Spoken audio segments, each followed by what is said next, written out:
Hi everyone and welcome back to my channel. Today we're talking everything weaning table, and if you're not familiar with that term, it's essentially a small child-sized table and chair that allows a child to eat more independently than they do in a high chair.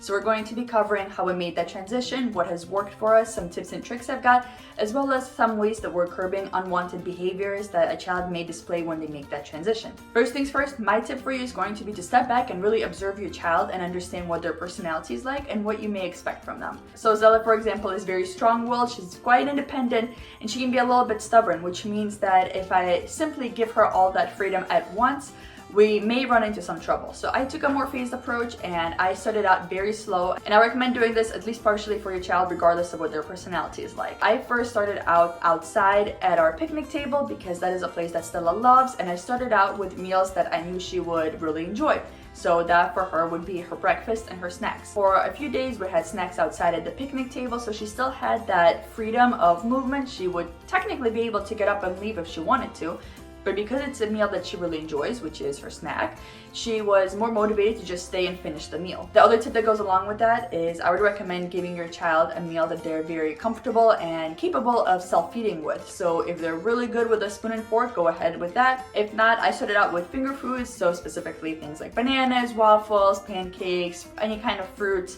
things that I knew Stella had zero issues doing independently, so that if she really enjoyed that taste of freedom that a weaning table is giving her and she didn't want me to touch her at all, she would completely be able to finish a meal on her own. Once we mastered the picnic table, I actually started transforming her high chair into a weaning table.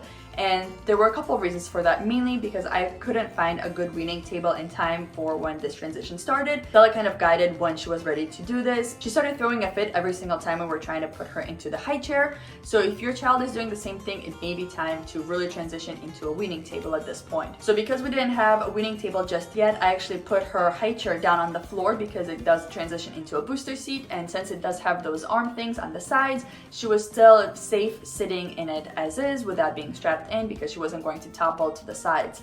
For a while I used the actual table that comes with the high chair, so she wasn't able to get up and move around freely at all, but she did feel more comfortable because she was able to approach the chair and try to sit in it herself. At some point I did also buy one of those lap desks that you can use while sitting on the ground. The problem with that one was that one, it was still a little bit too high, so she wasn't able to reach her food at a comfortable level, but also because it was so extremely lightweight, all she had to do was slightly touch it and it was flying across the room. Whether she wanted to or not, she was inevitably moving the whole table around, and after a while it did just become a plaything for her. So we removed that and we put back the actual table that comes with the high chair until we got our actual weaning table. So the weaning table we ended up with is one from Ikea, and I'll try to find the exact one to show on screen here and link down below. It is not perfectly sized for her right now. We do not really have the space nor the budget to buy a separate infant weaning table and then transition to a toddler one. So she's not really able to sit down independently, but she is able to maneuver getting the chair out and then leaving the table when she wants to. So it's a compromise I was willing to make because she's still able to signal to me that she would like to have a snack, and then we can go ahead and help her get into the chair for now. I don't think it's going to be long until she figures out how she can independently climb into that chair, so I didn't have much of an issue of transitioning straight into this larger one. So my next tip that comes with this is to find the chair and table that will work for your space, that will be comfortable for you and your child to use, and that you can actually put inside of your kitchen. Because if your child has been in their high chair in the kitchen this whole time, suddenly transitioning them into a weaning table in any other room simply because that's where you have the space, it's really going to break that association of this table being a place where we eat. So I really recommend finding a table that is going to fit within your budget and within your space in the kitchen. Now, along with that, my next tip is to make this table extremely inviting. So in a Montessori class, it's very typical to have fresh cut flowers that are in a vase sitting on the table. And because it's a little bit too advanced for Stella just yet, we actually went to Target with her and picked out some fake flowers that she gets to have on her table. She loves them, she loves watching them, she loves trying to smell them. We also repainted the table because at some point it got painted red and it was just way too bright. We repainted it white so it matches our table that we have in our kitchen as well, so that we're all eating kind of in a cohesive environment. Now I also try to put a little tablecloth for her while she's not eating there, so that again, it's a very beautiful and inviting, cozy place for her. When it's time to eat, my tip for you is to utilize a placemat. I found that Stella, for example, throws utensils not because she is trying to see what happens when she throws them. She's throwing her utensils because she is done using it at that moment and she doesn't know where to put it.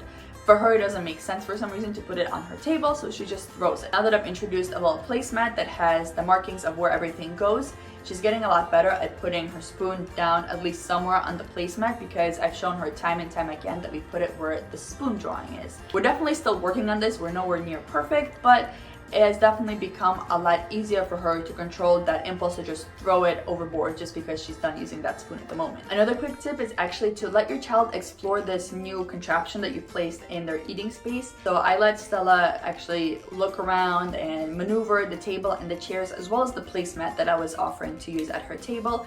And I think getting that time to really move them around and understand what they are made her a lot more comfortable to transition to this as well. So you've got your weaning table, you've got your little placemat on it, you've got your child ready to go. The next thing I recommend is actually staying with your child at the table. So whether that means pulling up another chair or just sitting across from them, even if your child is fully able to engage in self-feeding, I still recommend sitting across from them so that they're not alone in this new environment, especially one that has a lot more freedom, especially if it's a chair like ours that doesn't have the sides. It can be a bit intimidating, and it can be also a little bit too much freedom at once. I found that sitting across from Stella and just letting her know that I'm here, this is something we can do together. If she started to move around a little bit on her chair and get too close to the edge, I could reposition her. And when she was done and tried to push the table away too quickly, my body was there to catch it.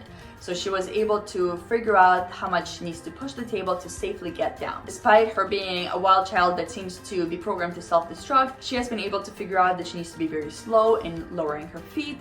So once we practiced this a couple of times, she's gotten pretty good about very slowly pushing the table away and putting her feet down to get out. Now, after doing this a couple of times, now she is able to fully engage in self-feeding at the table. So if she's just fully engaged in eating her snack and I need to quickly get something done in the kitchen, I do sometimes step away. She still sees me because our kitchen is extremely small. When you first transition to the weaning table, I recommend just taking that time to sit across from your child so they do feel that connection. For dinner, what we've decided to do is actually leave her high chair at our table height, so when it is time to have dinner, we can eat it together. And surprisingly, despite the fact that she spends most of her day independent in that weaning table and has a lot more freedom, she doesn't seem to mind the high chair as much now as she used to before.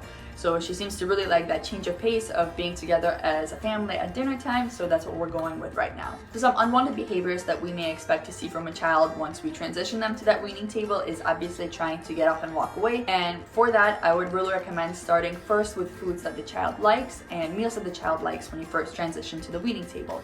So that way the child is building a very positive association with this table. By being there when she really enjoys the meal and having food that she's really a fan of, she didn't have that impulse to get up and walk away because she was enjoying her food. The other thing that really did help is sitting across from her so that if she was accidentally pushing the table, it didn't become a plaything the way that the little lap desk did, because it couldn't go very far since I was right across from her. If I asked her if she was done or if I tried to take her plate away, she would really signal that no, she wasn't done, that was an accident. At this point, she doesn't try to leave the table until she's completely done. If you have a cleanup routine in place, I really recommend starting that right as soon as the child signals that they're ready to leave. So if Stella's feet touch the ground, she's gone in 60 seconds. There is no cleaning up at that point. She's already completely focused on whatever she was trying to do after eating. So as soon as I see her moving the table away and trying to scoot her little bum down, I go ahead and I bring over our little bin that I'm using to teach her to put her plates away. We try to wipe the table down together, and then she can go ahead and exit the table. And another unwanted behavior that typically occurs in the high chair but can also transfer over into the weaning table is obviously throwing things overboard. So we discussed with the utensils what's really helped is having that placemat. With food, it will depend on why your child is throwing the food. They may still be in the trajectory schema, meaning that they're just enjoying throwing things, and for that, really getting all of that energy out before they eat would be the best way to battle that. They may still be interested in seeing what happens when they throw the food overboard, and with that, the best thing that's usually recommended is to simply say, okay, mealtime's over. If you're playing with your food, you must not be hungry. We can try at the next mealtime. Stella typically throws food for one of two other reasons. One is she's extremely angry about something we're doing, and two is she's trying to actually get the food off of her hands. So if she's trying to eat something with her hands and it gets stuck, she will just try to flail her hand around to get it off of her hands.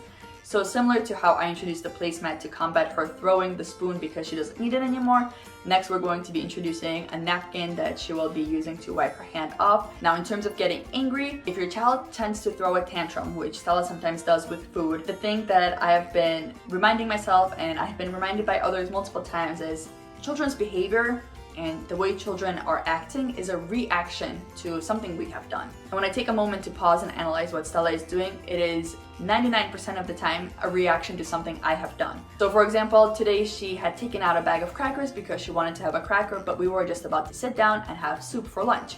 So I sat her down, I gave her her soup, and she was not having it. She was extremely angry, she was trying to throw everything overboard, and of course, that is because she had taken out the crackers and she was expecting to get a cracker. What you do in this kind of situation will depend on your child. I have learned that if Stella really wants something, if she wants the cracker, or if she wants the potatoes that are just a side of her main meal, she will not be satisfied until she has that food, and then she will actually move on and eat the rest of her meal. So I really encourage you to try to tune into what your child is trying to communicate, but at the same time, the best thing that typically works is taking the food away.